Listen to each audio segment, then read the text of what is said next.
Again, I just want to welcome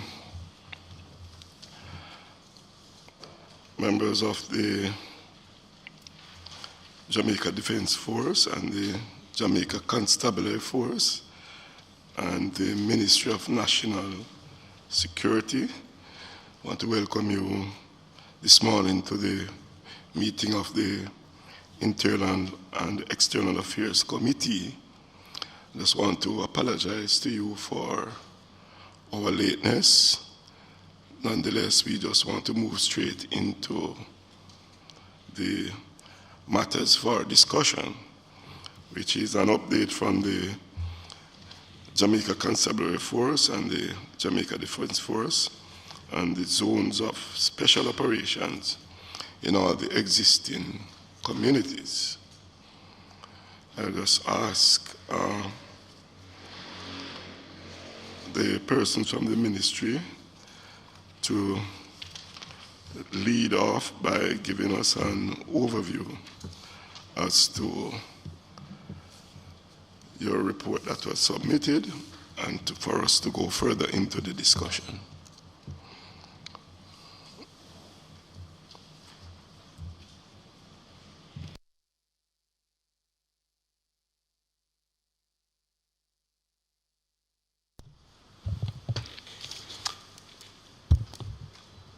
Thank you, Mr. Chairman, and good morning to the committee members. Just by way of introduction, Courtney Williams, Permanent Secretary, Ministry of National Security. So to my right is Lieutenant Colonel Da Costa, and to my immediate left is DCP Clifford Blake, the JCF. The other members of the team are Lieutenant Colonel Michael Deans, right behind me. We also have Captain Wadsworth from the JDF and Senior Director in the Ministry of National Security, Ms. Michelle Lemon, who's behind there to the left. So what we are presenting to the committee this morning is just an update on the zones of special operations, assessment on results of those operations. So what I will do briefly, Mr. Chair,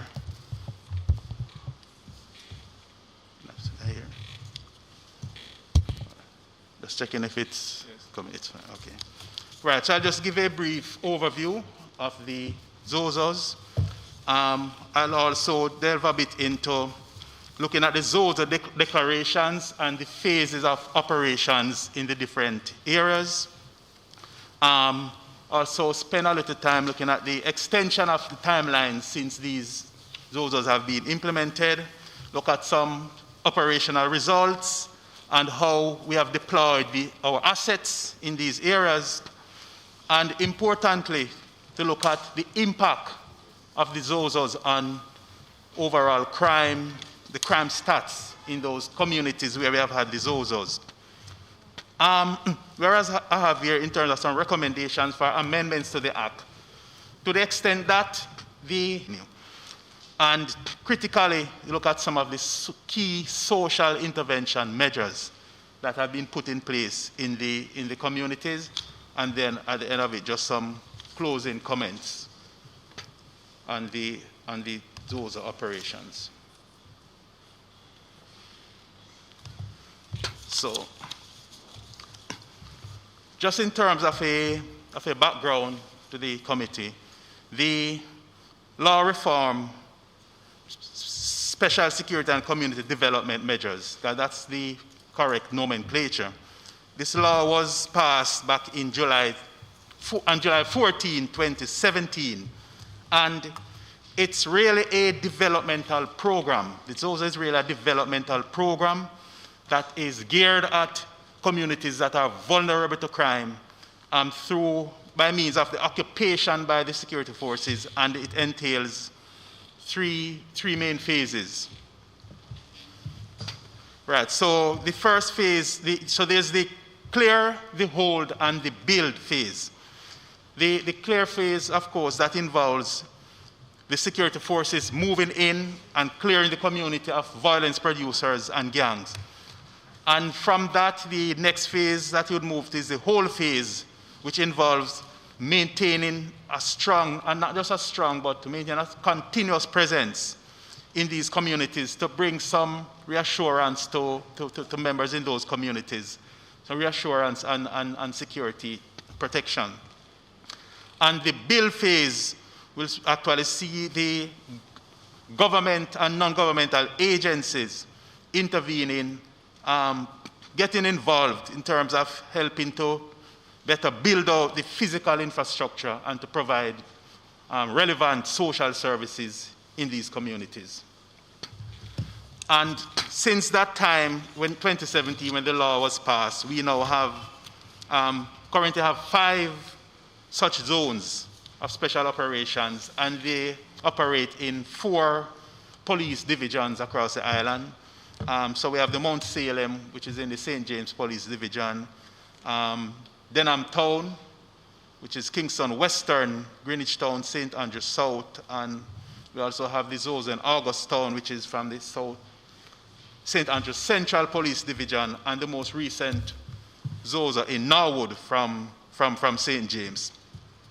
And without a doubt, the implementation of Zozas in these communities would have been naturally triggered by the presence of gang-related feuds that were contributing to significant numbers of shooting and homicides in these communities. So the Zozo was that kind of intervention measure to seek to disrupt these gang-related activities to help in the state's effort to contain and to reduce major crime in these communities.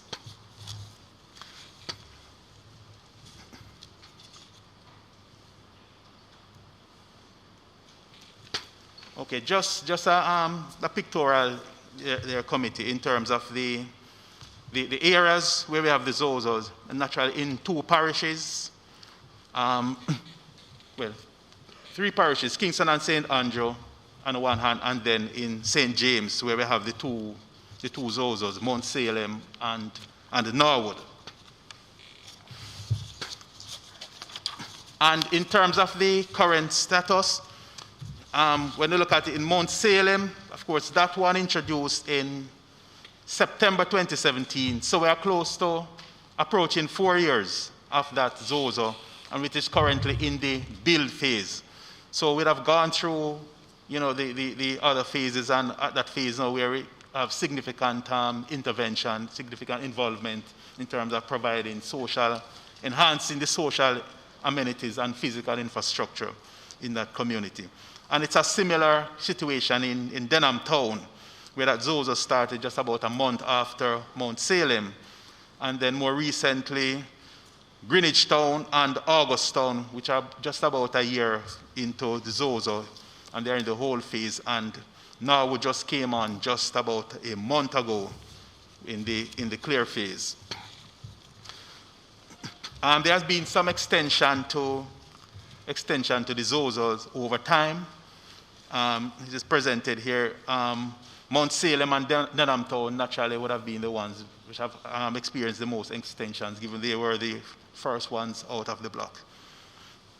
And of course, yesterday, as you would be aware, with an announcement of further extension to the timelines for these Zozos. Now, Mr. Chair, just to turn to some operational results, because this is really key. Now, looking at the Zozos, since they were introduced, since they were established almost 4 years ago, in those areas, so far we have seized close to 50 firearms. This is information up to the 10th of July. We have seized just about 47 firearms, and significantly over 400 rounds of ammunition, and over 1,000 persons have been arrested and charged, with a significantly larger number that were detained and released. So it has had that kind of impact in terms of bringing in some guns, bringing in some ammunition, and also to the situation where we could actually arrest and charge over 1,000 people in those areas where the Zozos were introduced. But to do that, we would have to have deployed quite a bit of resources and assets. So this has really mostly been use of checkpoints. So over that period, over 60,000 checkpoint measures would have been utilized.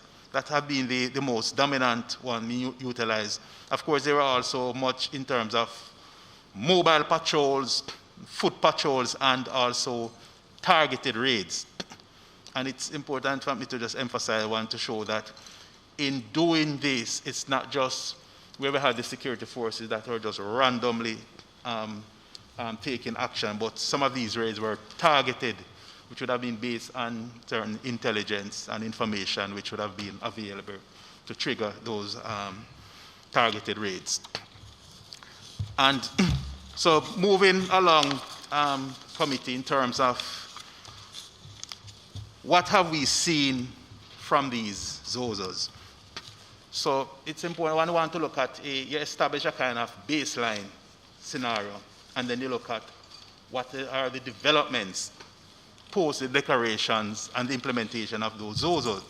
So what we do here, when we look at for each of these areas, looking at what was the situation just close to 4 years before the ZOZOs were introduced, and with the situation in the case of Mount Salem and Denham Town, for those are almost just over 3.5 years, 3.7, 3.9 years. So we look at the situation, similar number of years and months prior to ZOZO, also the period since the ZOZOs have been implemented. So you want to know that you are comparing like and like in terms of the period covered.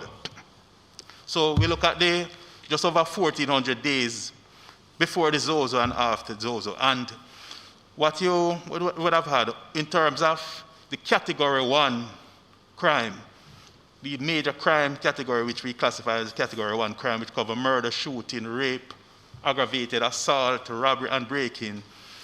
In Mount Salem, there has been a 68% reduction in major crime since those were implemented. From 63 recorded in the near 4-year period compared to 20 since the ZOZOs have been implemented. That is a significant, by any measure, a 68% reduction, whether we're talking about crime statistics, whether we're talking about economic statistics, whether we're talking about education statistics. A 68% reduction is pretty significant. That's one of the outcomes that we have seen from implementing the ZOZO in Mount Salem. Denham Town, we have seen a 41% reduction, and the reduction is in all the major categories. In fact, in Mount Salem, murder, where we tend to focus a lot on murder was actually a 74% reduction, and shooting 85%. In the case of Denham Town, there's an overall 41% reduction in these major crime categories. I just want to highlight those, Mr. Chair. And in Greenwich Town, right, where the numbers are a bit lower, 28%, but they are all in the same direction. All the categories we are seeing reductions there since the ZOZOs have been implemented. And even more impressive is the outcome, the crime stats in August Town, which have seen a 73% reduction. Murder, that's about half what they were prior to, in the period, similar period prior to ZOZO. So that's almost a 3/4 cut in major crime in the August Town zone.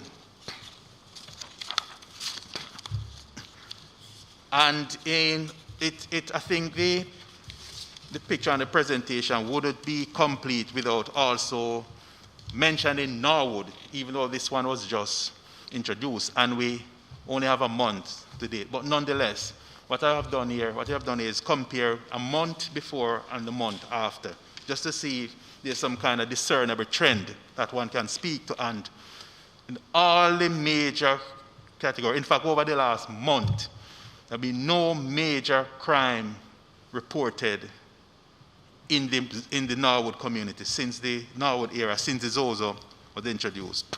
And whereas one may say, okay, but the 1 month before, it was 9. 9 was still a large number.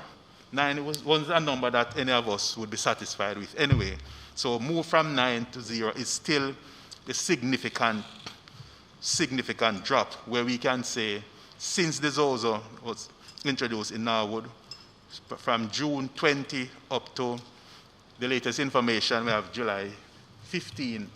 And I don't think DC may be able to back me up on this data. If since that time, if there have been any, I'm not aware of any reported major crime in that area. But the important point to make here is that there has been no major crime reported in Norwood since the implementation of the Zozo.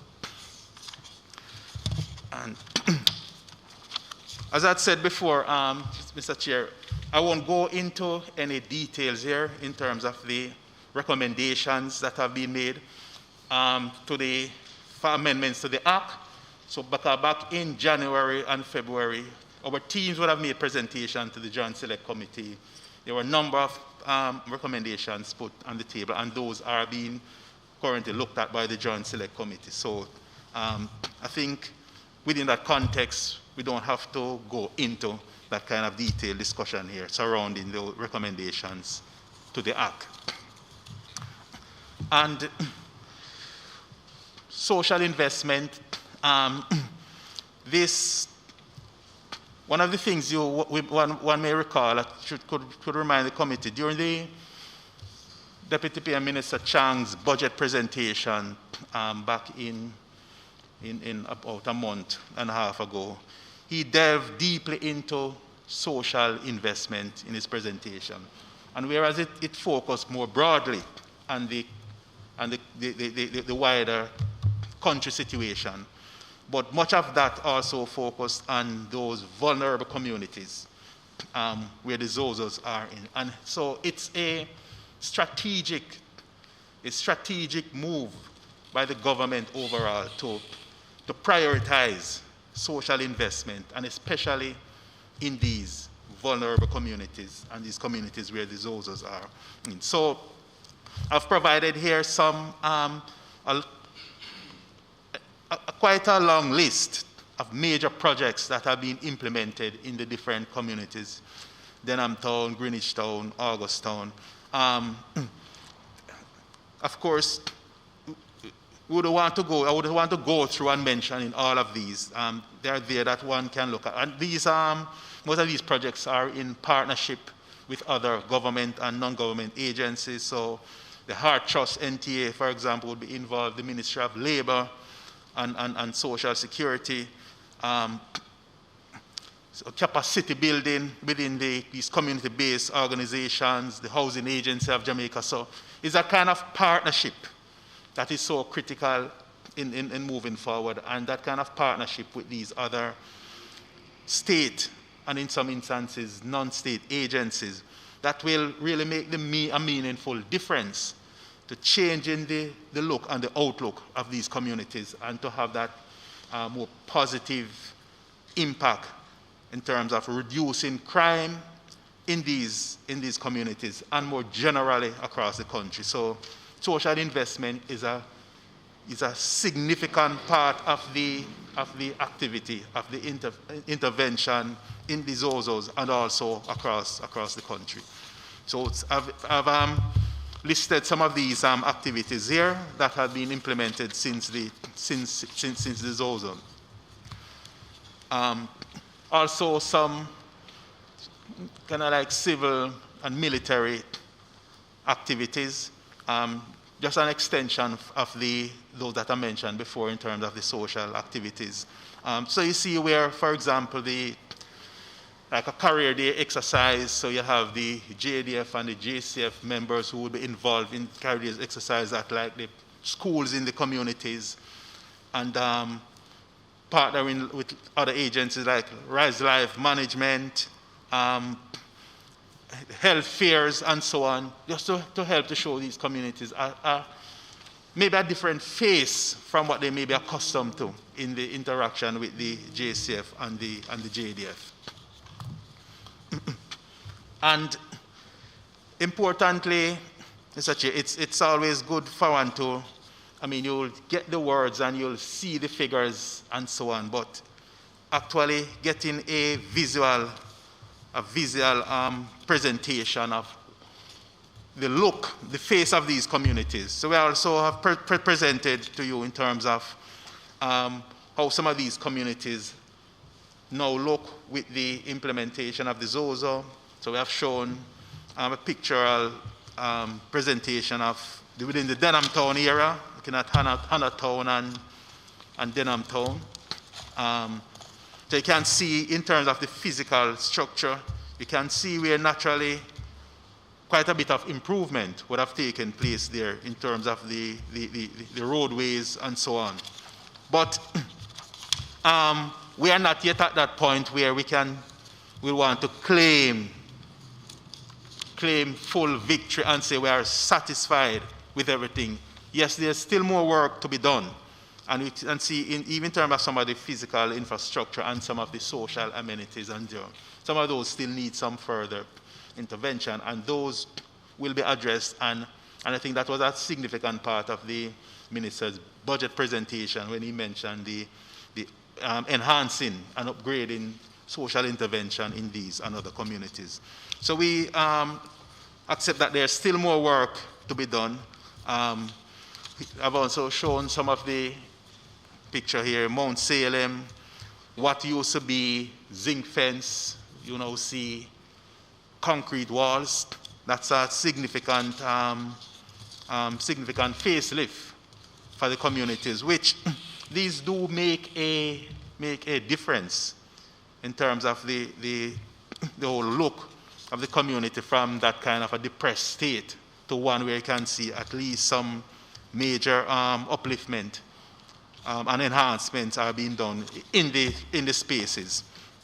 So the next few slides really highlight some of these changes, and importantly, in Mount Salem, we are seeing in some communities that didn't have legal electricity connection for years, probably for decades. We have seen some of that changes now on the back of ZOZOs coming into those communities. So in closing, Mr. Chair, I just want to highlight a few points. Yes, the ZOZOs, they have been broadly successful in all 5 communities where they have been implemented.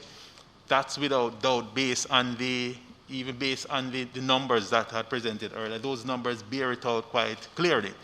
In all the cases, we have seen double-digit, and not just double-digit, but large double-digit reduction in crime, major crime in those areas. And there will also be significant focus on the part of the JCF, mainly in terms of the anti-gang, utilizing the anti-gang legislation, which was passed in the houses, I think about a month ago, passed through the lower house and the Senate. So that will be one of the critical tools that will be available to the national security apparatus to assist in trying to disrupt these gangs and to bring them to book. There's also involvement with the police intervening through the police youth clubs, community walkthrough, community meetings, and so on and so forth. And all in all, based on the assessment from the different divisional commanders in these communities, there is no doubt regarding the usefulness and effectiveness of this tool in terms of helping to control crime and violence in these areas. So, Mr. Chair and members of the community, I think I'll just pause here, and we have the members, the DCP from the JCF, as well as the members from the JDF, who will be prepared to respond to any further areas of clarification that members may have. So, thank you, Mr. Chair and committee. Thank you very much, Mr. Williams, for that comprehensive presentation. I don't think there's any doubt on the minds of the members of this committee that the ZOZO has been a very effective tool in your operations. That is why one of the reasons why we invite you here to see how best we can assist in terms of making recommendations to the Parliament to provide for or to seek additional resources that will be able to assist you in these operations. I just want to ask one question before I open to members. I know that the shortage or deficiency in terms of numbers in relation to your membership, I know that has always been a challenge. I don't know if you could say how much that would impact your ability to make recommendations for more ZOZO in different communities. As I know, once you make the recommendation, then you would need the asset to provide the support. So I know that there's always a problem in terms of membership.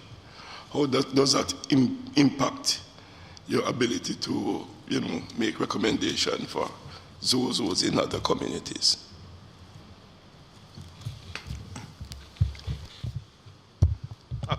All right, I'll just begin to respond to that, and then BCP Blake may want to weigh in. All right. No doubt, Mr. Chair, there are resource challenges that we face. Resource challenges both in terms of from the human resource side as well as from the financial resource side. Because actually right now, the JCF, the actual numbers employed in the JCF is actually below the establishment. And it's something we're seeking to do in terms of to get up to that level. Naturally, the training would have been impacted by COVID over the last year or so. So in terms of the numbers that we would have normally put out, that would have been, the training would have been slowed down a bit. But I think we are in the space now where we have actually can start to resume training at the level, at the pre-COVID level, and at the level that would have been suitable for us to get up to the establishment and to be able to have that asset that we could then better deploy in these areas. So that's one mitigating factor. Also, of course, the financial resources. What you'll be aware of over the last 2 years, pretty much all MDA's budget would have been impacted by the revenue fallout associated with COVID. When you have almost the economy contracting in double-digit numbers and revenue falling out by 12, 13%, naturally that is going to impact the budget. So we have to be in that kind of a all-in phase and managing the resources quite well to ensure that the critical tasks can be done. However, if there's such a determination that in terms of being able to forcefully and continuously and stridently take on these type of criminal activities, then national security and defense imperatives remain a strong priority for the government.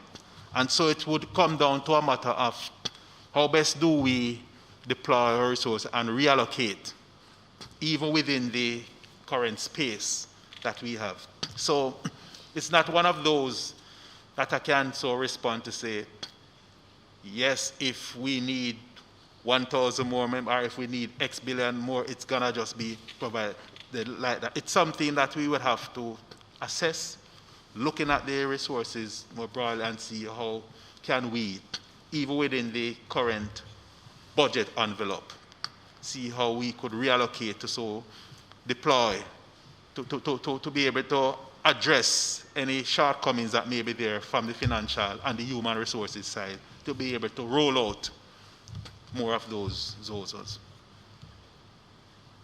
Thank you very much. You know, the reason why I asked that question is that when I look at the numbers here, I realize that the numbers are really impressive, and if we were to be able to, you know, expand into other communities, and it would have a very positive impact on the present crime situation.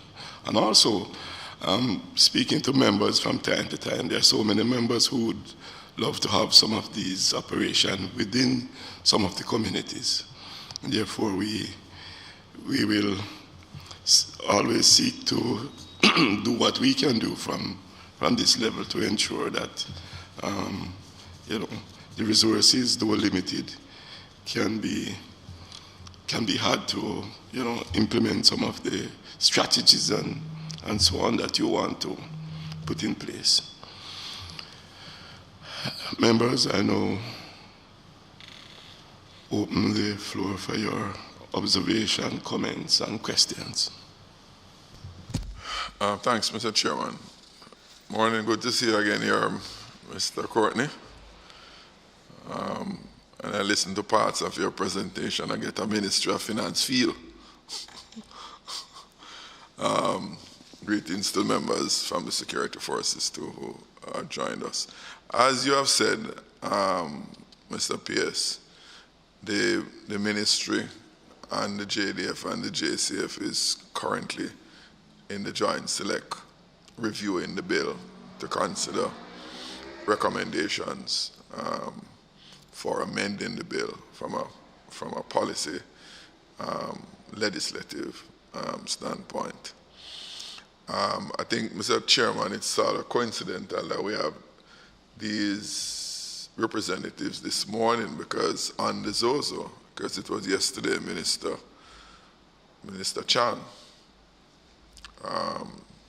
sought the extension, which would normally have the reporting, much of what you would have presented here, contained in his presentation. So we're pretty much au fait with those things. As been mentioned by the chairman, virtually all members of parliament who have unstable, put it mildly, or bluntly, high crime activities in their areas welcome the ZOZO. It's one initiative that the government enjoys support across the aisle in that regard. So I say that really to say that there is a collective position and the efforts to stem crime and violence in the areas using the interventions that you contain in the ZOZO provisions. However, when the ZOZO was promulgated in 2017, it was in response to the general high crime era across the country. Some areas were targeted. We started with the Mount Salem ZOZO, and it has expanded to all the other communities that we now have. However, PS, the annual all-island murder stats does not reflect the rosy response that you paint in the ZOZO areas across the country. And that data, not opinion now, would seem to confirm the postulation that what you have is a shifting of criminal activities, because the overall picture does not improve. Right? I don't have before me what is the year-to-date stats, but from my last interface, which is a couple of weeks or so ago, it doesn't see or point to any dramatic reduction.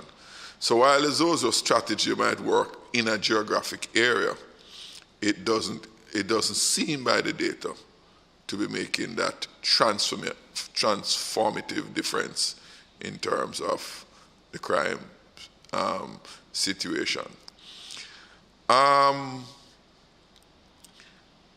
One of the questions I would like to ask in that regard, it is obvious that persons in those areas have been involved in criminal activities from the numbers that were there that gave birth to the ZOZA there.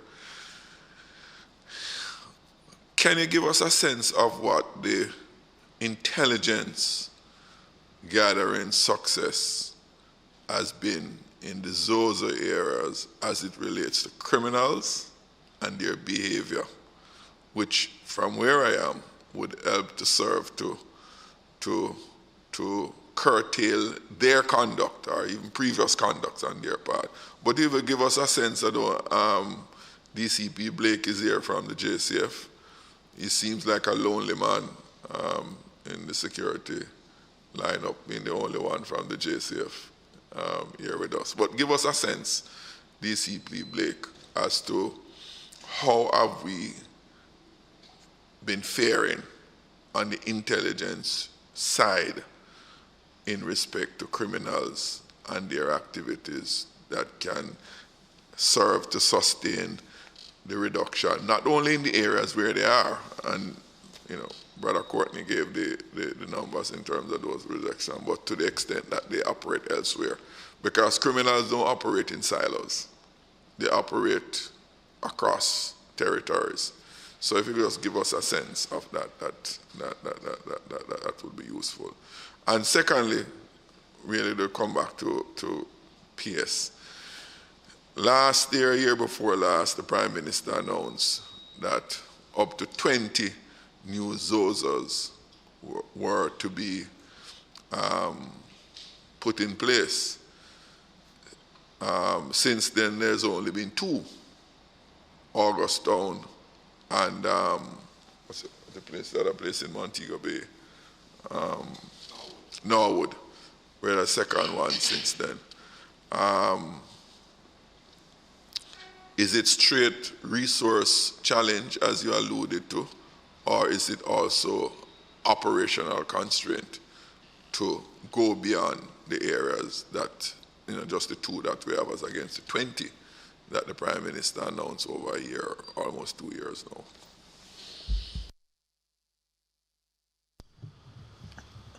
All right. Okay, Member Jackson, you raised, let's say there were 3 points you made, 3 significant points, which I'll respond to the first one, and then DCP Blake would weigh in, particularly on the matter about intelligence and so on and so forth. But in terms of because you allude to crime and violence more broadly, nationally, to go outside of the ZOZO space, so to speak. And I think if I understood you correctly, what you were saying is that nationally, we are not seeing that containment or reduction in crime and violence. But last year, in terms of major crime, there was close to a 12% reduction in major crime, including murder. That's a point of order.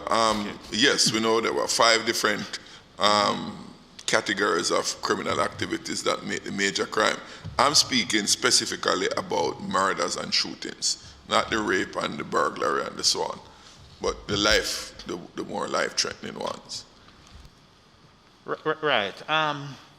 We also had those were also down last year. Actually, a lower homicide last year relative to the prior year and shooting. And during this year, it has kind of been a bit up and down. for example, the first 3 months of the year, when we were seeing murder at just about 4 per day, and then we saw that drop to like about 3 per day for over the next 2 months from April, May, and then we see it moved up again. So it's not like you have seen a consistently increasing murder rate. There have been different times in the year, as I said, the first 3 months were not so good. Then we had fairly good results in the next 2 months, and then more recently we have seen some changes. So yes, it is true that as of now, it's higher than it were last year. I think it's in the range of about 6%. But there have been at different times different ways in which the numbers have moved. So yes, I take that it has been it is higher. But there are a number of strategies, even both from policy and operational side, that are being looked at. I think the Anti-Gang Act that was just passed, we see that will be a critical tool in terms of ensuring that the security forces are sufficiently resourced. We have significantly enhanced the mobility of the force in recent times. I think only about a month ago, 47 new vehicles were rolled out. And I think most of those will be within the corporate area. Kingston Metropolitan area, we have most of the crime. And on the technology side, we have seen some of the positive effect of that. So I think that kind of combination, once we get more of the technology implemented and with enhanced mobility and so on, I'm pretty confident, member, that we'll start to see some more positive effect of those, along with some of the legislative measures that are underway. So the other part of the question that you asked, I think I'm just going to ask DCP Blake to weigh in on that.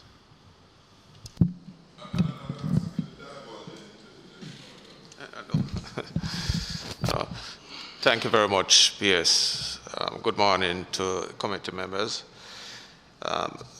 Mr. Jackson, just to highlight that, in fact, last year there was a reduction of 16 less murders. For the comparative 2019, 1.2% decrease. So there was an overall 1.2% increase. It was 16 less. Reduction, sorry. It was 16 less murders. So 2019 compared with 2020. 1.2% decrease in year-to-date 20, as of this morning, it is 49 more, or 7% increase as of this morning. That's 2020 compared to 2021.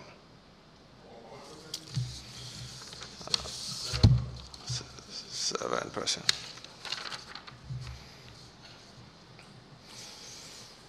But to get specifically to the question you ask, I must say that in response to the zones is that incrementally they are having a significant impact in the areas where, as stated by the PS, where they are functional. And we did not, overall, in terms of Jamaica crime situation, it took decades to reach here. And naturally, it's going to take some time to really get a hold on it. And as these strategies are implemented and we have improved training, the security forces are more resourced, we can expect to have further reduction and see a greater enhancement of the peace in the island. In terms of the intelligence gathering, as was demonstrated by PS on the slides there, the interaction between the security forces and the citizens in these communities have never been better than it currently is. And when you look at some of the slides right there, the social activities, the sporting activities, the youth clubs, the neighborhood watch, this has created a bond, and it has certainly enhanced. We all know that criminal gangs, they have interlink and network right across the island. So it has really worked to the benefit of the organization. And when we examine the zones, particularly, let's say for example, the Namtown, a significant number of the main players who are operating in that zone, they are either behind bars, and in some cases at least 4 members fled the island and are elsewhere since the zone was enforced. So the displacement of these members has taken effect, and we are in pursuit. A lot of them, as significant numbers, are already in jail. Same thing in St. James. Currently, the main man from St. James, he's in custody. Just spoke to the superintendent moments before coming here just to confirm, and he has been in custody for over 6 months now, having been charged based on investigation. What it has done is that it has created a mindset with the citizens where they now feel free to engage the security forces and to speak to them, and in some instances even to come forward and report cases which would not otherwise have not been reported. For example, when I looked at the Namtown figure, I was seeing where rape case was 17 compared to 17 for the period which were comparative. And when I asked my analysts to explain why wasn't there a reduction in rape, it was mentioned that what we are now seeing is that more citizens feel more comfortable to come forward and report some of these kind of offenses, which hitherto also they would not present themselves. They have that level of comfort zone. So from all the indicators, from the confidence in the security forces, the social engagement, the information and intelligence flow, they are all pointing in a positive direction. And those communities and the country, they are benefiting from them. Chairman, with your permission, a couple of things I want to come back to you on DCP and one to PS. In the case of Montego Bay, you said where the leader was taken out for about 6 months now. Is that correct? Yes, he's in custody. He has been in custody. He has been charged. Yeah, and has been charged. Norwood in St. James is the most recent Zozo, obviously because of the upsurge in murders and general criminal activities there.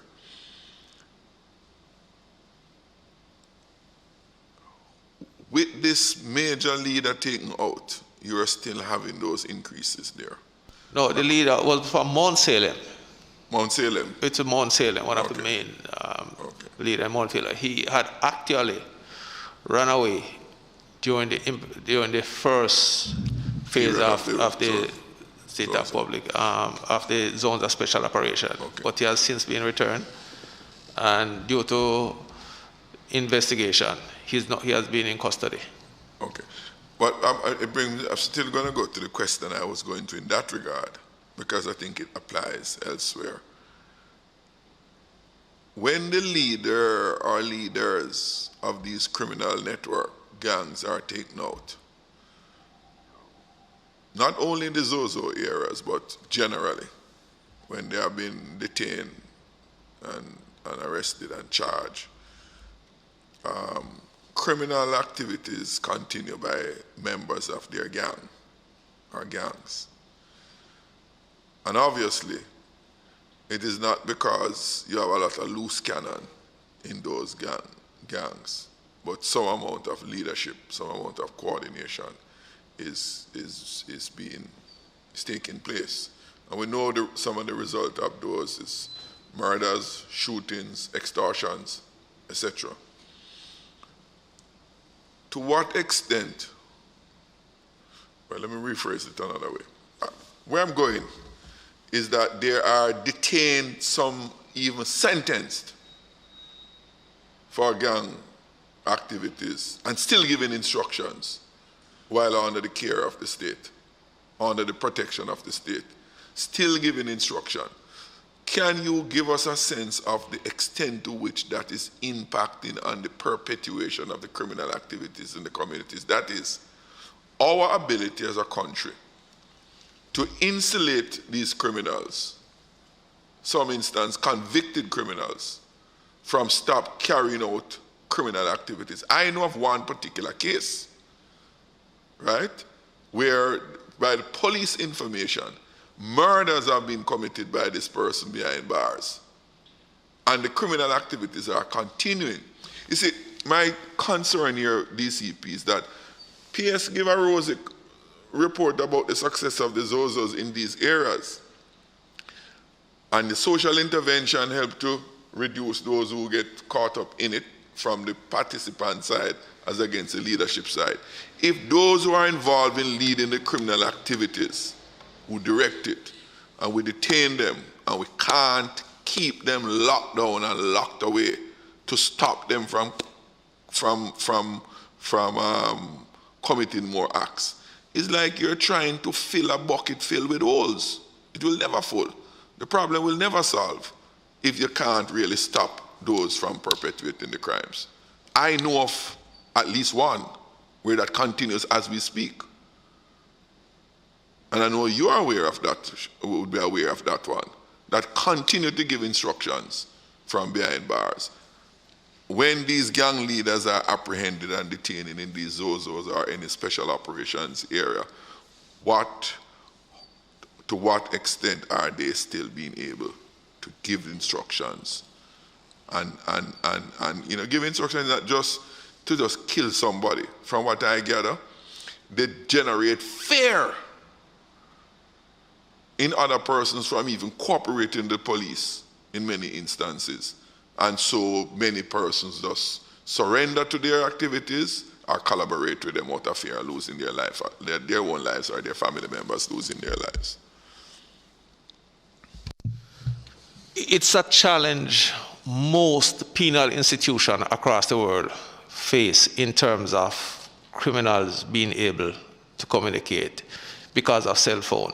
We do have cell phones now which are as small as a matchbox. So they reaching into the institution allow members to communicate. And Jamaica has not been spared.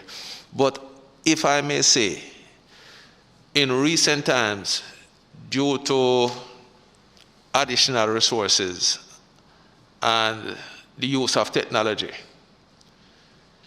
we have significantly reduced the capacity of some of these members to communicate from behind bars, in that the use of cell phone, their ability to get cell phones has been cauterized because of these technology. And if we have been following the media, some famous names have been removed from some institutions and placed elsewhere. And since that, they are off Facebook, Instagram, they are off phones, communication. So it's not that this was not a recognized problem. It was recognized and it is being addressed. We are being resourced, and already we are seeing the benefits of the investment that is being made. Member Wilson. Yes, thanks, Chair. Let me say first, brilliant presentation. I appreciate it. It's quite comprehensive, and it goes to show the importance of ZOSO and continuing with such a strategy. I was particularly pleased when I see that we have double-digit declines, which is more an impetus. And I think your meeting here is quite timely in that we are now discussing and, of course, debating the extension of ZOSOs. There are a few things that I make jottings on which are unclear. So I'm going to somewhat focus specifically on ZOSO because that's what we are here for. And I also want to applaud the JCF and the security forces for the decline that we experienced 2020, 2019.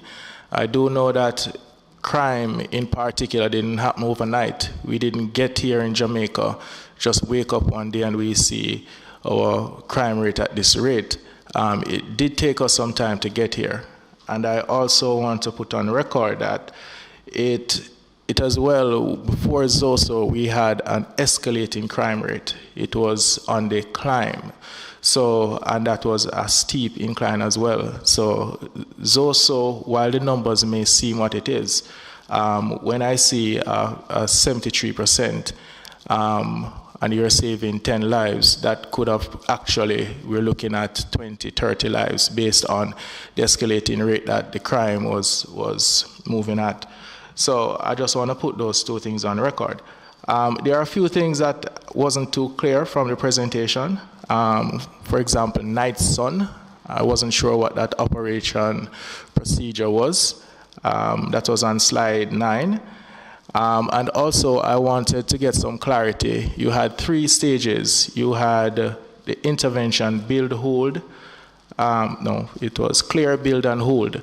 I wanted to know if there was a timeline for this particular strategy. If you hold, if you clear, it takes a year.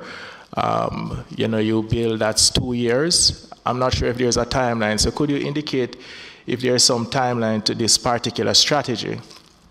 And also, piggybacking on what the member has said, ZOSO has been particularly successful.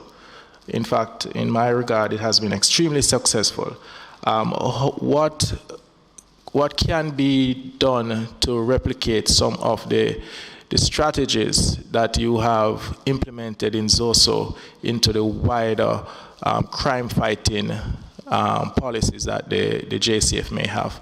So I think those questions may stretch from PS to JCF to the JDF accordingly. Member, thank you for the question. Good morning to all. Lieutenant Colonel DaCosta from the headquarters, Jamaica Defense Force. I just wanted, sir, to clarify your question about the Night Sun. This involves aerial patrols using our helicopters. Those helicopters are generally equipped with what we call Night Sun, which is basically a very powerful searchlight that is under the belly of the helicopter that can afford pinpoint or even area lighting to support ground troops operating in a foot or mobile context on the ground, sir.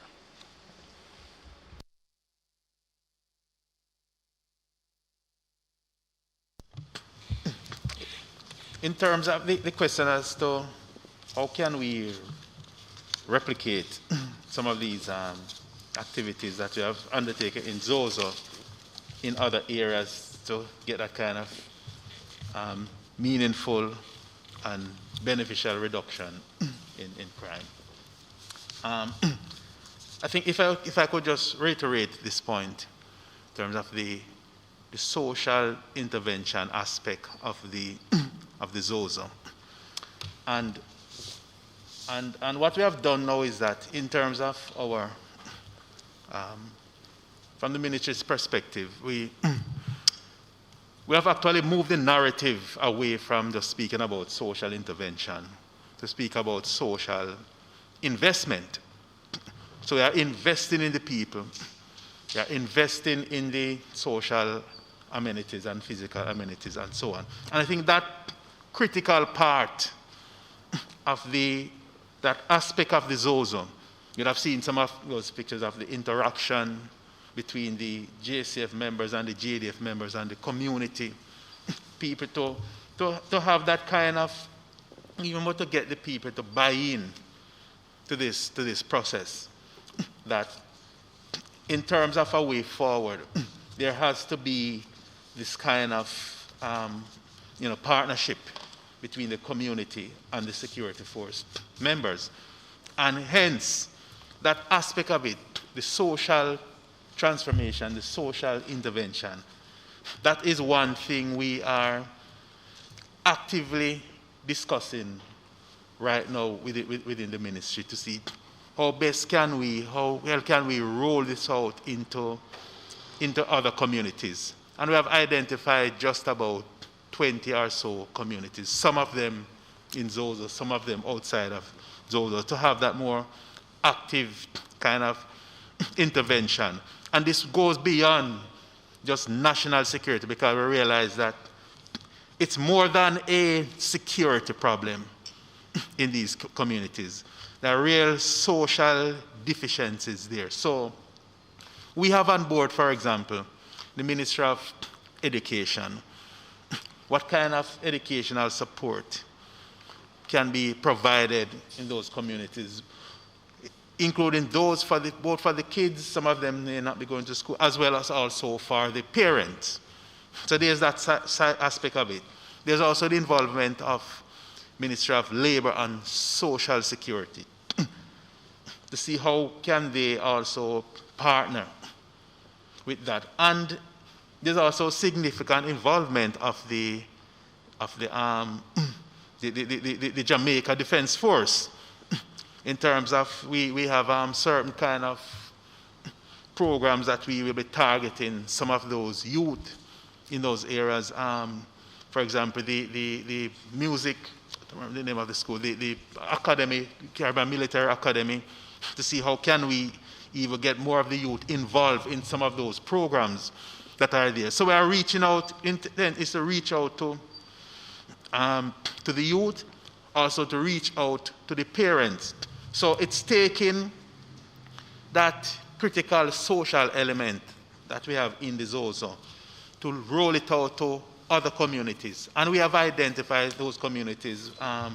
We have a lot of social statistics which would have guided us in terms of determining which one. So it may not be a Zozo in the sense of how the Zozo is strictly defined, but there are other social programs, social intervention involving national security arm of the state, as well as the education and health and social security and so on, that will be working together with support from, of course, some other critical agencies to ensure that we can have that kind of intervention at that level, to divert the youth away from that kind of life of criminal activity, to provide that other path for them.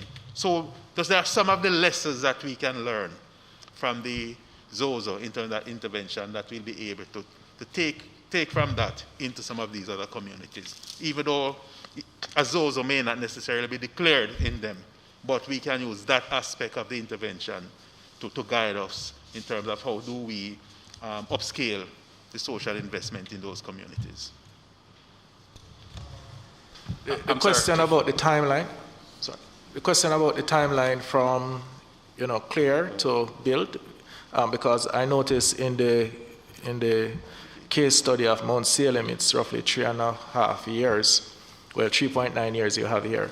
So I wanted to know if that is the usual time span that we would expect for.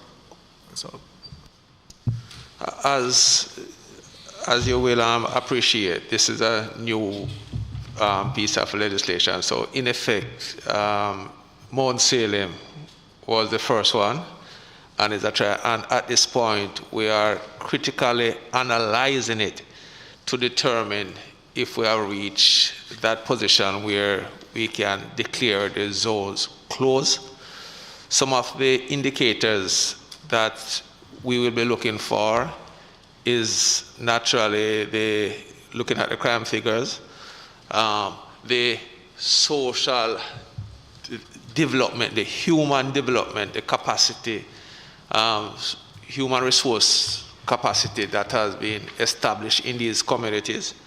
We'll be examining the extent, the relationship between the security forces and the police, and also the crime intervention strategies which have been laid in this community, and to the extent that we think they can permanently endure to the peace in these communities inside here. And at this point, we are satisfied that Mount Salem is heading in that right direction, but it is not at that point, given these indicators that we want to use and measure it, that it is fully there as yet. But as I said, it's the first one, and we are analyzing these tools to make a determination at when we can leave, so we can use it to assess future results. Member, I wanted to point out that the concepts of clear, hold, and build are not specifically mentioned under the provisions of the ZOSO Act. These are strategic, operational, and tactical considerations that have been applied by both our organizations, the JCF and the JDF, in order to come up with a way of translating the provisions in law to concrete actions, tangible actions that are going to effect the kind of change that the ZOSO legislation envisages. And so I think in summation, we can say that it is really on the basis, just to amplify what DCP Blake suggested, that we have to look for the indicators that show us when we can transition from one phase to the next. For instance, having regard to the clear phase, usually we see results almost immediately. And so we can recognize, as you would have seen in the context of the Norwood ZOSO, 100% change in the trajectory of the major crime indices within days, weeks of the implementation of that particular measure. And so we can suggest that we want to contemplate moving into the whole phase, where we're going to try to build on those gains that we made in the initial days and weeks, and then seek to set the conditions for the social intervention, the social investment that the PS spoke to be implemented. And we understand that it takes resources, we understand that it actually takes time. And so literally, as you can see, we are prepared to take as much time as is required to cause there to be meaningful, lasting, sustained changes within the communities, that the citizens within the spaces themselves can recognize and seek to build on post or intervention. And we in the JDF seek to identify through consultation, and obviously we understand that it's a political decision, that we return to a state of normal policing within these communities. And so the transitions, they're not always as sharp as you might conclude from your first look at it. So we can be doing clear activities while we're holding. We can be doing clear activities while we're building, because we understand that the threat forces within the communities, they may from time to time seek to do things that might be disruptive to what we understand to be the normal trends that we are seeking to establish within the space. And so we're quite prepared to do all three at the same time. It is going to be difficult, but not impossible.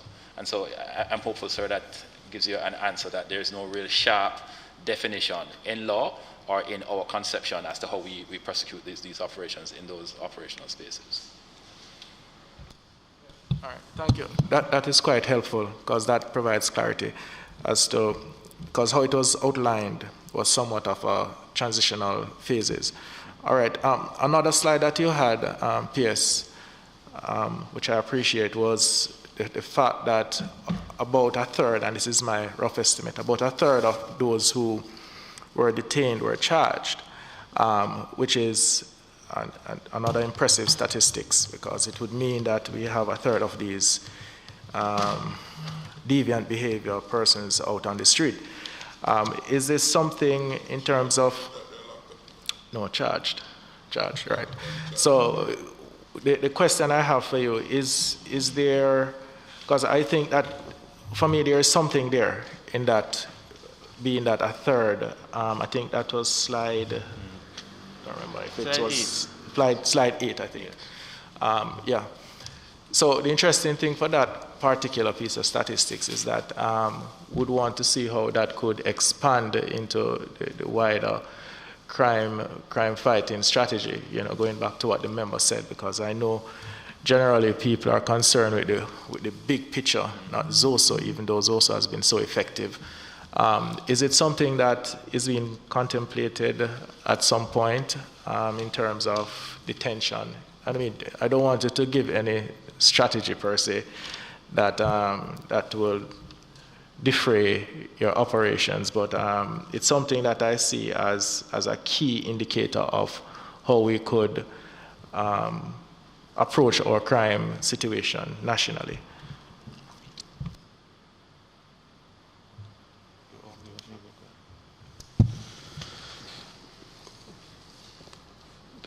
If I may respond in this way, whenever a zone is declared, certain amount of assets are actually deployed into the zone. And among the assets is an investigative team in all zones with an investigative strategy, because a comprehensive and overall investigative strategy has been worked out for all zones. So once a zone is declared, that component is resourced with additional detectives being brought into the area. And so we can see that's why the number of arrests actually increases. So, and the percentage, so whilst the number of crimes go down and the investigators make more arrests, that's why you see the percentage of persons charged is significantly increased, because you have less crimes being committed and you have more detectives that are actually in the space dedicating themselves to the work inside there. And it comes back again to, as was said and pointed out by the PS and the chairman, that sometimes the limitation in resources sometimes do hamper our ability to dedicate teams of investigators to particular divisions and areas where we are having crime. But in zones of special operation, we do have this dedicated team that spend time inside the zones. And also, I indicated earlier on, the cooperation and willingness and comfort of citizens to come forward, give evidence, and participate in the investigative process that really assists in getting these kinds of results.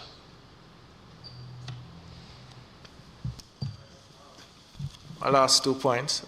You continue to allude to trust, that trust is being built between the JCF and the citizenry in these zone of special operation. Have you guys done any study to indicate, like when you initially went in your clear phase, you do a study to establish a base to find out what is the trust level, and then probably a year later you do another survey to find out whether the trust has gone up? Because you did indicate to it, which I certainly think that it helps with the overall strategy, but it will be good to have the data if you could do a survey to indicate whether, to see how much trust is being built with the JCF.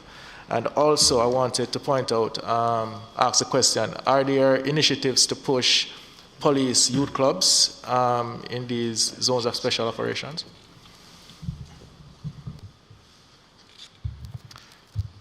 All right, in terms of the specific question, in terms of whether or not we would have done any kind of scientific undertaking study to see, in terms of looking at the level of trust, confidence within the security forces at the start of the ZOSO versus thereafter.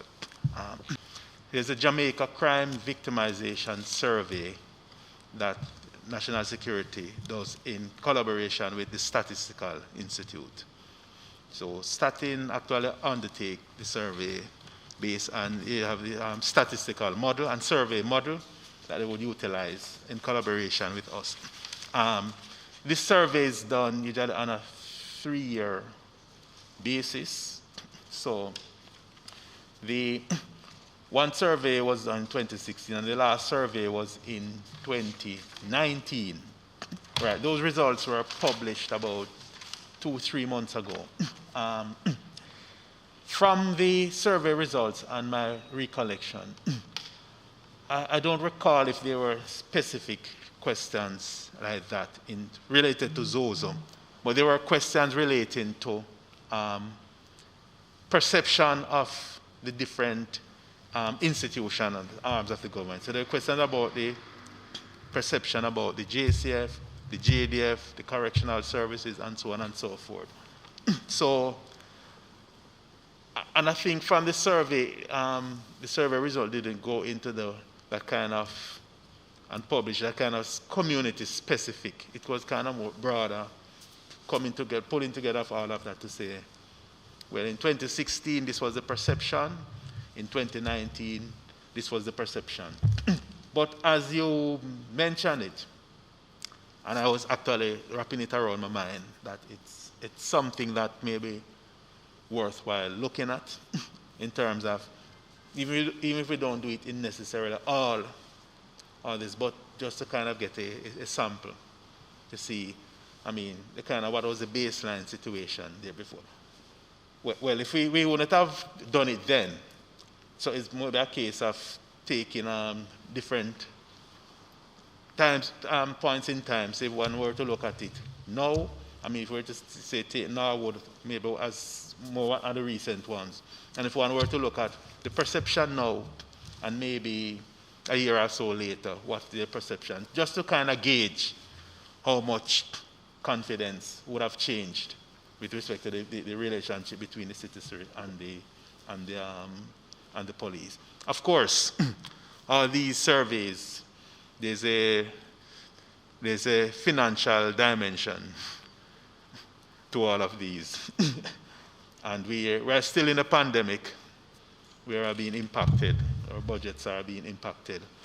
But it's something that I would agree that would be worthwhile looking at to help to, I mean, it can provide some good guidance to us.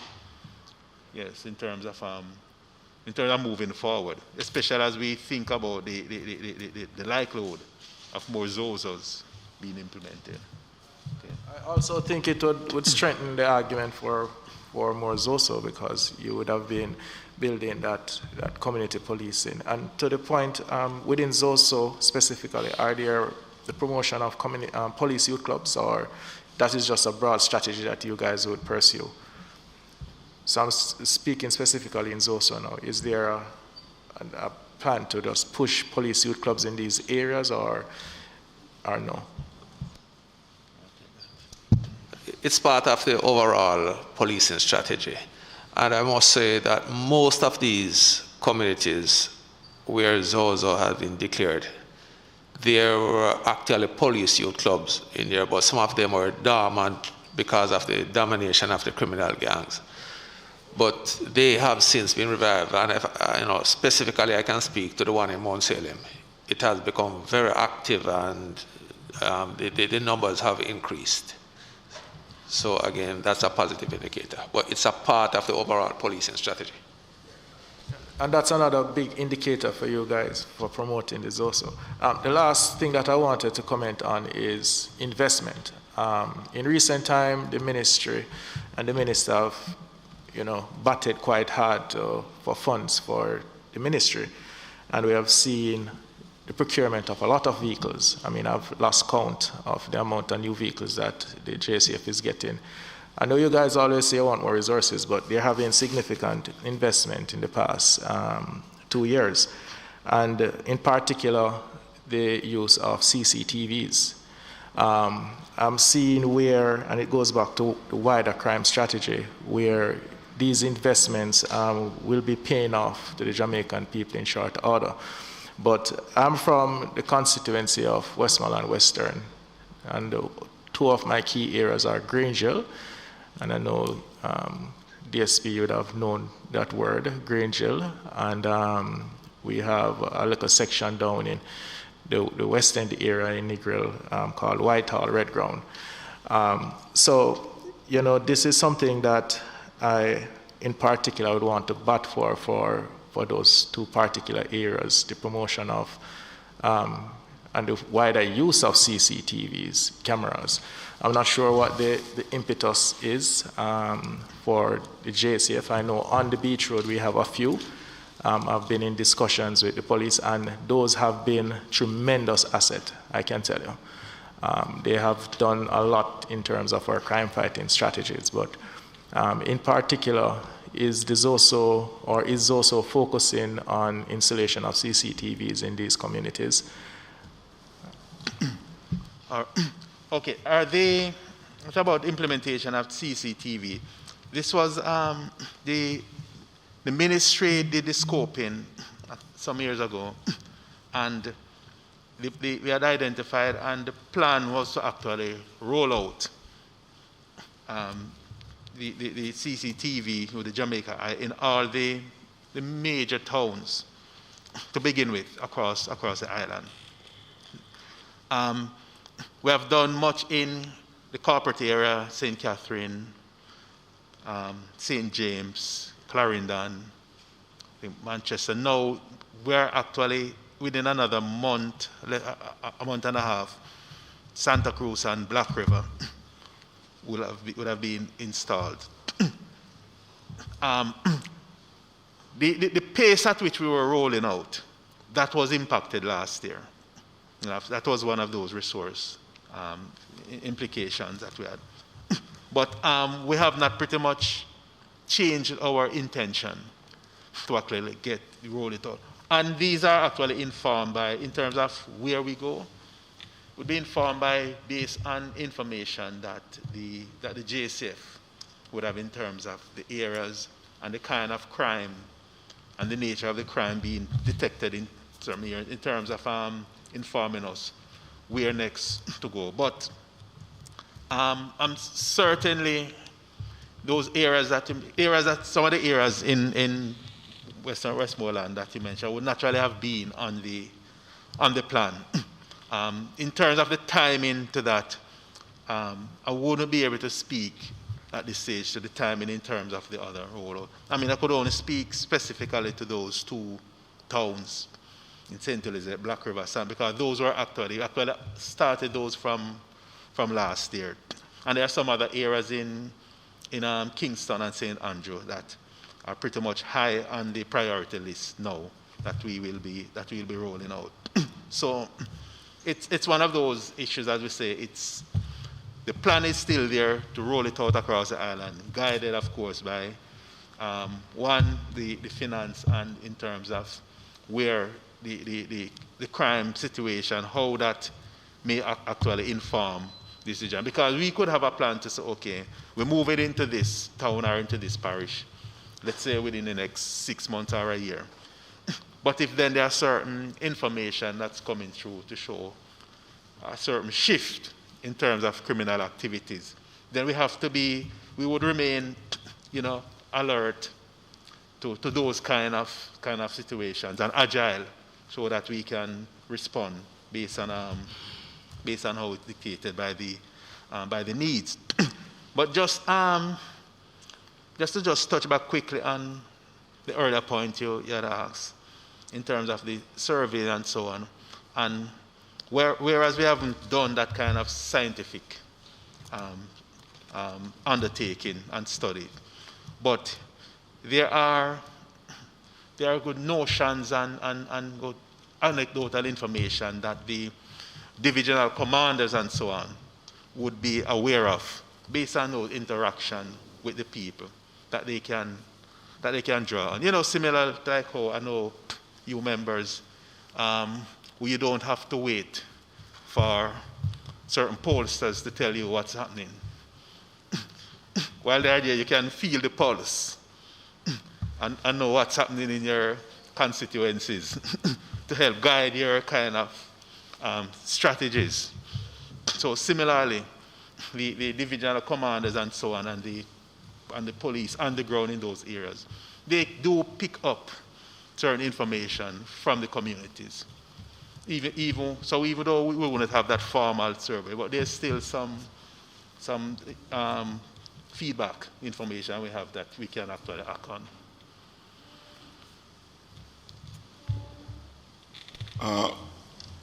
Members, are there any other observations or questions? Yes, Chair. I had a question here on my list that my colleague, well, you alluded to it in your response, Mr. Pierce, and you looked at me with a smile, the question of resource.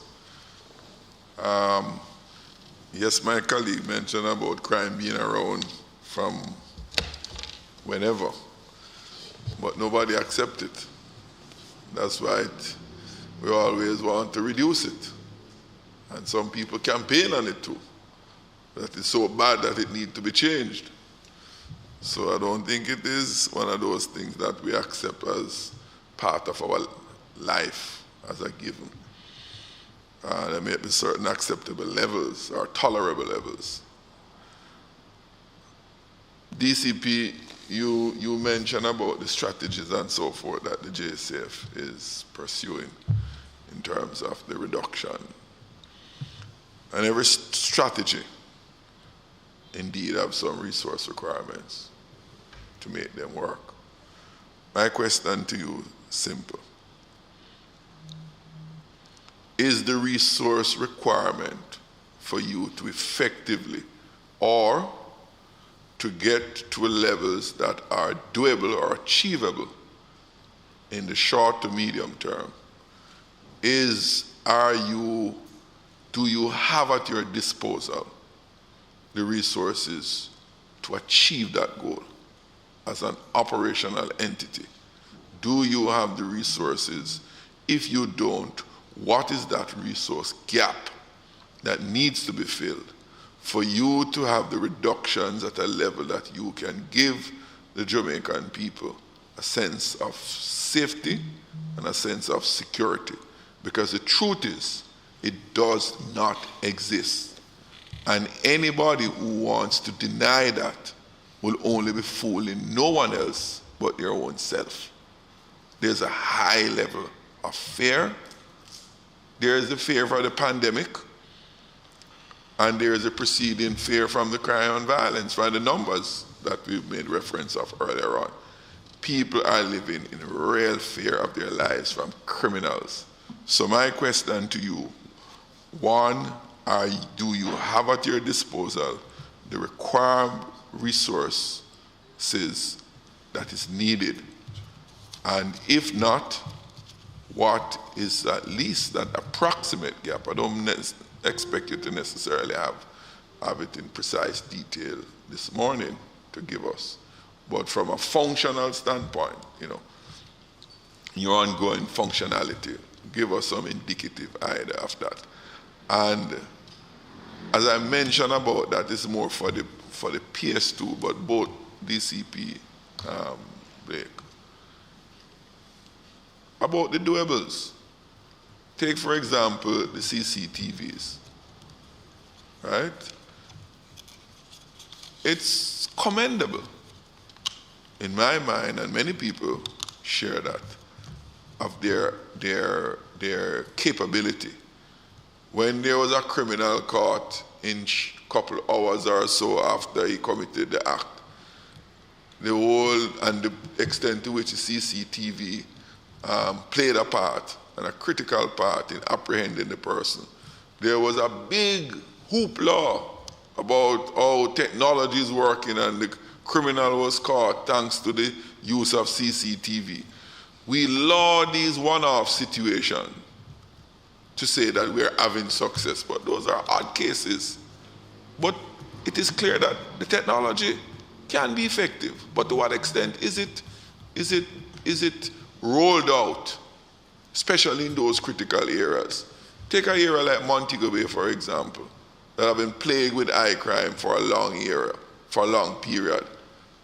Since 2017, 4 years now, can we say that CCTV is sufficiently installed and operational in St. James so that it becomes almost a sterile area against criminal activities? We have to have a second Zozo down there. because of how bad it has become. Yet the technology is there. You don't have to go redesign, recreate anything. The technology is there. The most you can to do is to acquire the technology, train the persons that is needed to operate it, and I think some amount of training should have taken place already. But it does not exist as we speak. And there's going to be an explanation why. But what is undeniable, unrefutable, is that the criminal activities are continued in these areas. There is a far less than sufficient installation of these cameras at these places and other similar places. What is that resource requirement to solve the problem? So we stop giving excuses and explanation why it's not, so that we can get on with the business of solving the problem and making the Jamaican people feel safer, and particularly for those in those very, very sensitive areas.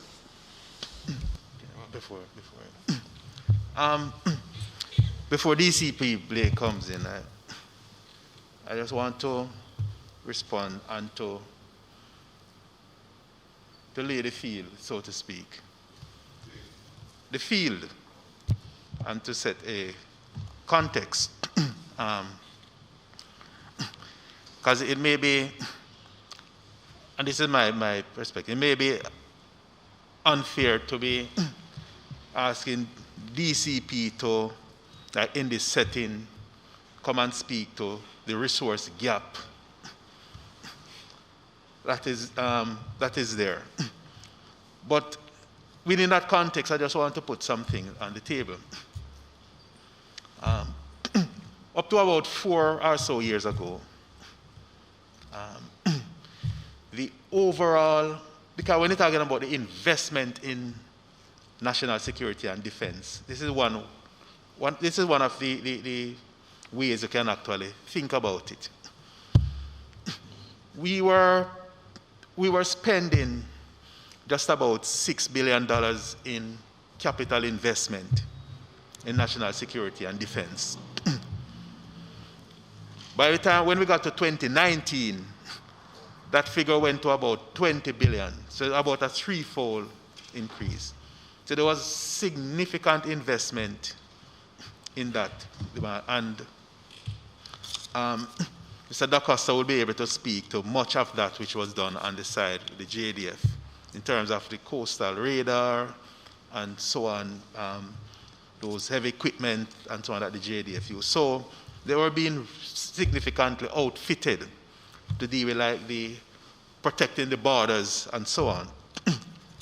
Now that path that we were on, that was when we were also talking about significant rollout now of the technology, like with the CCTV and so on.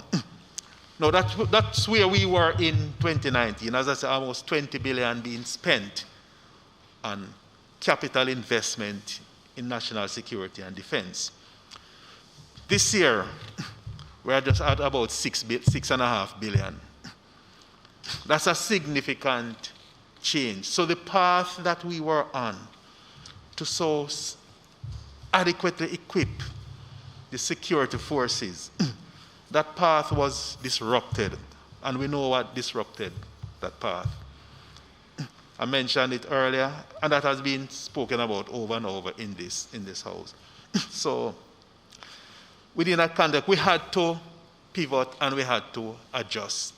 And I see this as a temporary setback in terms of us having to not being able to move at the same pace at which we were in terms of providing that kind of investment. And hence, it's in that sense, Mr. Jackson, yes, our resource gap would have been created in terms of what we wanted to do and the path that we were on, and the fact that it has been slowed up. So that's one side of it. And the other side, in terms of I mentioned like the human resource side. Of course, DCP Blake would tell you that he would be quite pleased if tomorrow, if he could get 2,000 or 3,000 more men on the ground. But it's not something that can just be dealt with overnight. So yes, there are those resource gaps in terms of the numbers. You would know we are not employed right up to the establishment. So that's a gap there. And that is being addressed, even if the training facilities, those have been improved to allow us to be able to train more men and women for the force. So there's that gap on the human side. There's also the gap on the financial side that we mentioned. But nonetheless, it's the case that we seek to, as best as possible, utilize the resources. So we have in the ZOZOs, and as DCP mentioned before, once we have those ZOZOs, the investigative capacity, those naturally would be beefed up to help give the success. So, in all, I'm saying, Member Jackson, yes, there are resource problems. There are resource challenges significantly different now from where they were a year and a half ago. One of the things I kept saying about with COVID, yes, we will see the numbers and that maybe close to 60,000 persons have been infected, over 1,000 deaths. But there's that side of it, which sometimes is not often spoken about in terms of the wider impact that it has. And that impact also affects us in national security in terms of our ability to be able to provide DCP Blake as well as Lieutenant Colonel Acosta with the kind of resources that they would really need to operate optimally. But it's something that we just have to work through, and I think at the start, Mr. Chairman Witter did mention that yes, this kind of sitting will actually help to frame the nature of the kind of how we can actually make recommendation in terms of resources to be able to deal with maybe not just those, but more broadly speaking, national security issues. Sorry, just before DCP come in, one of the reasons I asked about indicative number, Sir Pierce, in my constituency, if a constituent come to me and tell me that, boy, MP, I need some help. Just I need help. Things bad. I don't know where to start unless I get a sense of what is required to fix that problem. When you tell me that you have a resource gap and you have a resource need, and you can't give me, like the constituent, is a $1,000 help in need, or is that $2 million help, or is that $100 help, you don't know where to start. And you are the one that has the problem. You have to begin to quantify, qualify the help that you need. Because if you can't do that, I can't begin to start to try to help you. Who else is going to give that except you? So, put it in other words, like you tie me out. Because I'm supposed to help you, but I don't know where to start. And you're not helping me to start, to help you to start. That is the imperative of the indicative number. It's not to put anybody on the spot.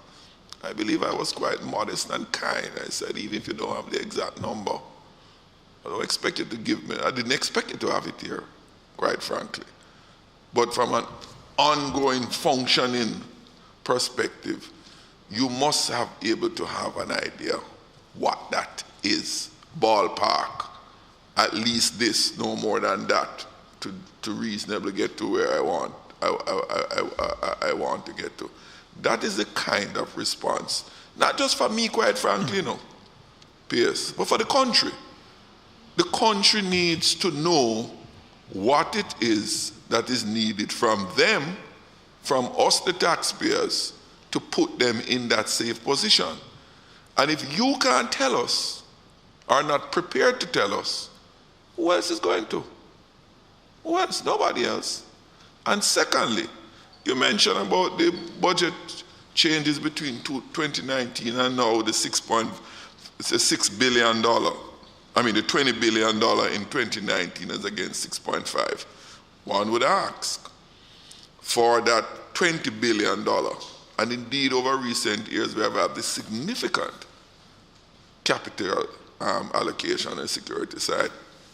Yes, most of it on the JDF side, right?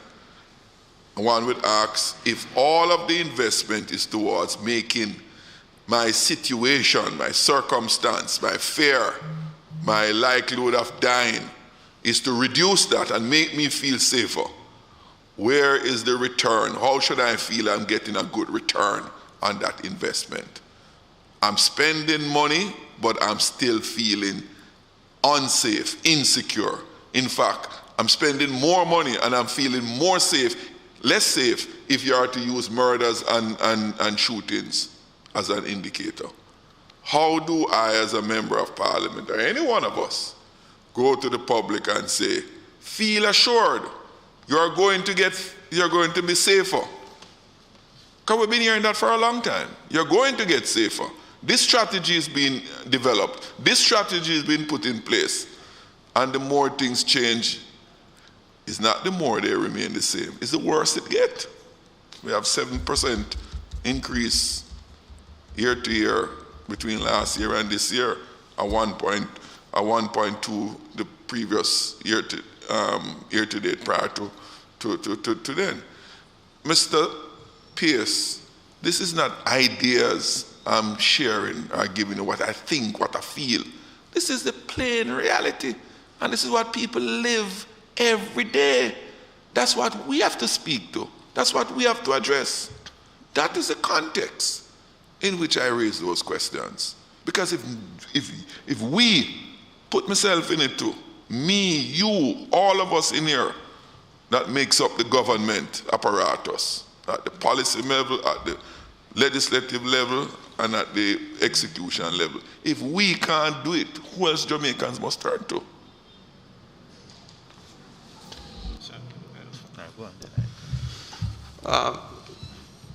If I may respond to, just a follow-up to what Pierce said. It's no secret, it's public knowledge that the JCF, in terms of the overall establishment, that we're about 20% short of 14,800 members. But I'm very hopeful that previously we had one main training institution, which was the Twickenham Park institution. We now have 4 training institutions coming on stream. And those 4 training institutions should see us graduating anywhere annually, a projected figure of around 1,500 persons, and that is on track. We were significantly impacted by COVID last year as everything. So that's the human resources side of our needs. Just additional question. Seeing that you're on that point, in terms of the additional membership, you say about 1,500 per year? Annually, those. Yeah, that's what you're expecting now. That's the expected. From the projected number based on the capacity of the 4 institutions, or right. targeted number, right. what we are budgeting for. But in terms of attrition, what are the numbers there? Overall, I think the average is around 450. 450 to 500 annually. And this includes person who resign, person who retire, person who die, all the various separation means by which they leave the organization. Okay, so you would be, okay. So the net gain would be around 1,000. About 1,000. Would be around 1,000. Okay. 1,000.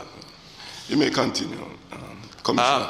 And so I'm saying that, notwithstanding COVID, we are very hopeful in terms of significant increase in our numbers,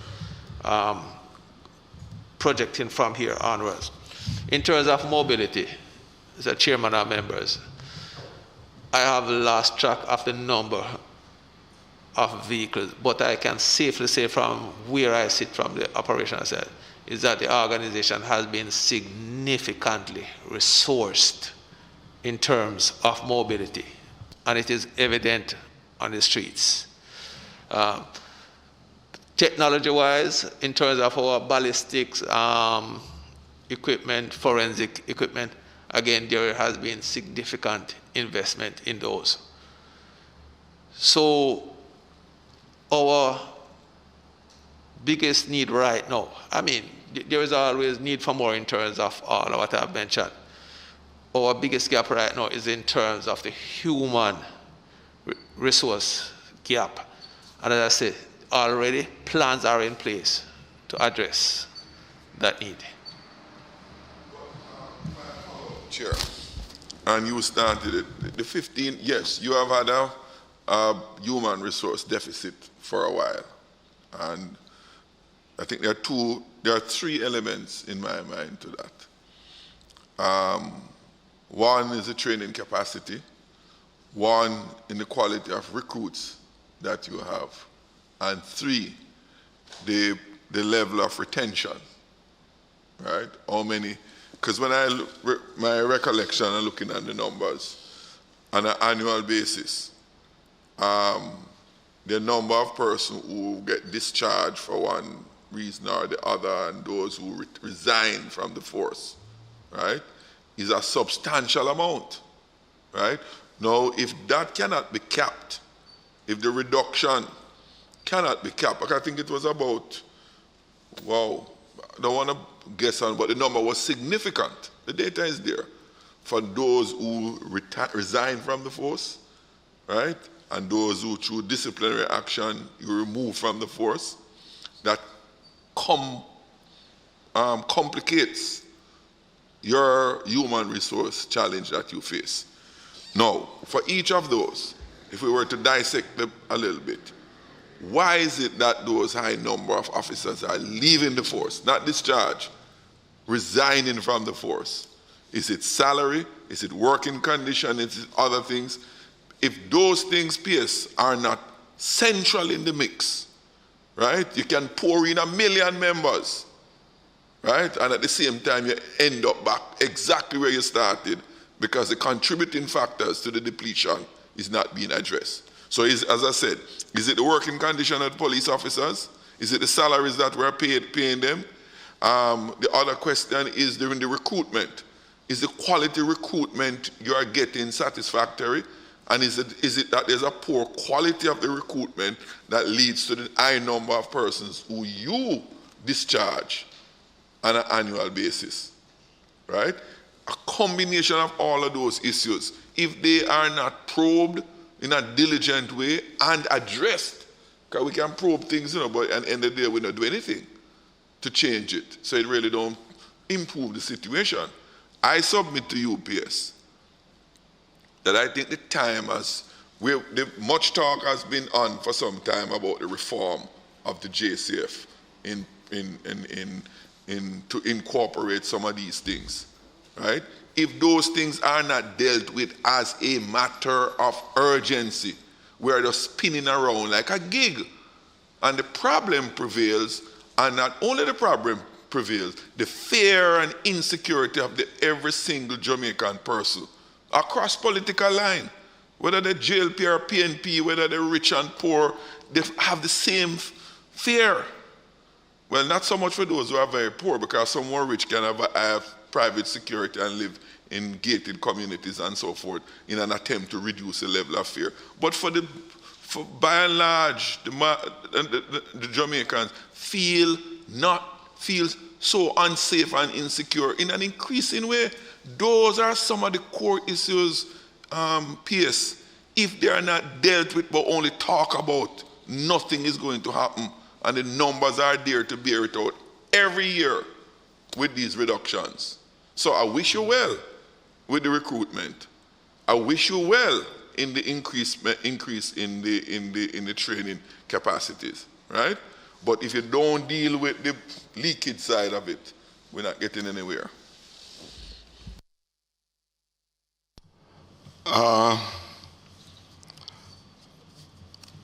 Members, are there any other?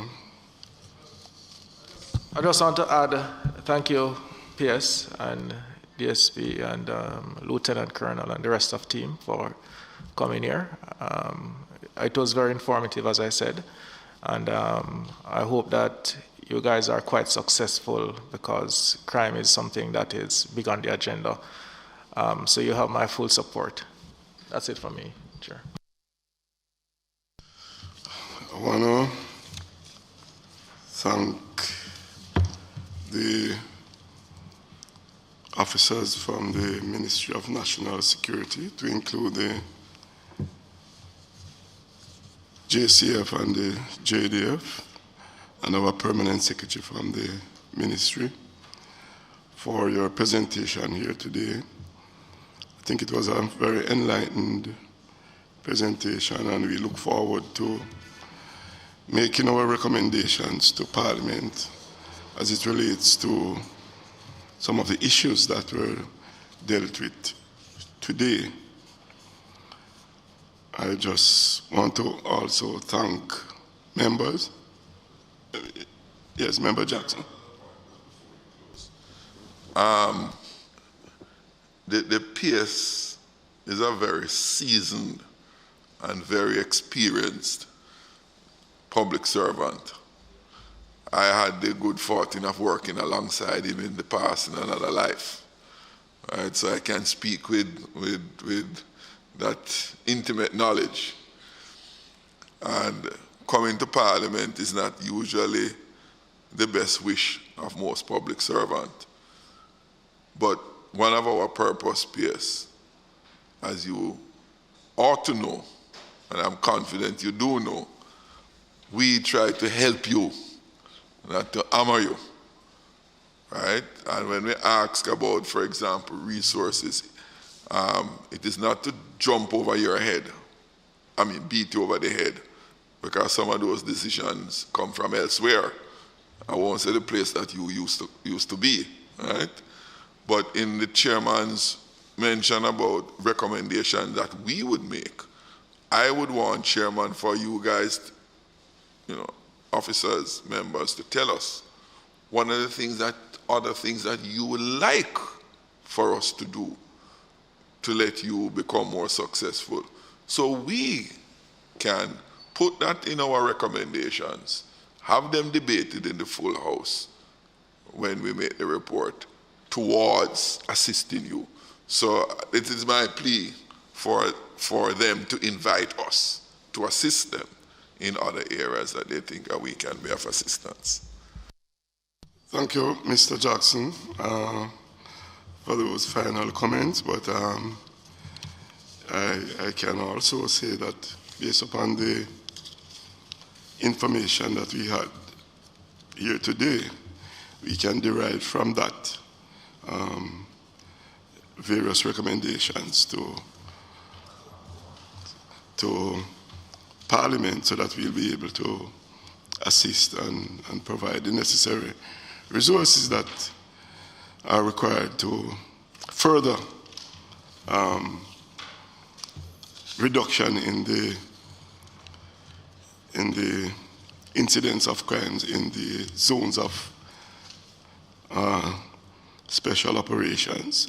As have been indicated in your report, there has been significant reduction in those areas, and if we continue in this path and with further improvements, then I'm quite confident that the reflection across the entire country would see a more positive result. I know that in terms of the issues that you mentioned, in terms of your application and so on, and it will take time for it to have the impact that we would have anticipated, because as was mentioned by Commissioner and also by Member Jackson and Member Wilson, the crime problem in Jamaica wasn't started yesterday. We are coming from very far as it relates to increase in serious crimes. We have now seen reduction in these areas where we have the zones of special operation, and therefore I think this is a positive measure that would have been implemented, and we look forward to having more zones of special operation in other communities so that we'll be able to impact positively on the crime rate. I want to thank you again for coming, and I wish for you further success in your operations and safe journey back to your various areas of work. Thank you again. I want to thank the members and also the staff of Parliament for providing the services here today. I move for the adjournment. This meeting now stands adjourned.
Should Portmore become Jamaica's 15th parish? The Parliament wants to hear from you. Join the Joint Select Committee considering the proposal to make Portmore a parish as they host 2 virtual town hall meetings on Thursday, July 22nd and Thursday, July 29th at 6 p.m. Register for the town hall meetings on the Parliament's website at www.japarliament.gov.jm. Let your voice be heard. No one is immune to mental illness. Your age, race, gender, social class, or economic status is no match for addictive behaviors, anxiety or eating disorders, depression, or schizophrenia. What is having a good social support system. As the saying goes, in times of test, family is best. Unfortunately, many are denied the benefit of the support of family and friends because of stigma and an oppressive silence around mental illness. Let's put an end to the silence.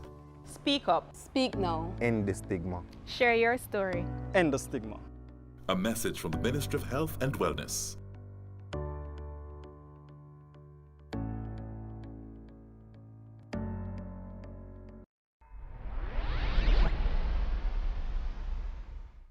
Learn to cough and sneeze with your pal, Grover. Step 1. Realize you're about to sneeze. Step 2. Move your elbow toward your nose and mouth. Step 3. Gesundheit. 1, 2, 3. Remember to cough and sneeze into your arm or elbow and not your hands.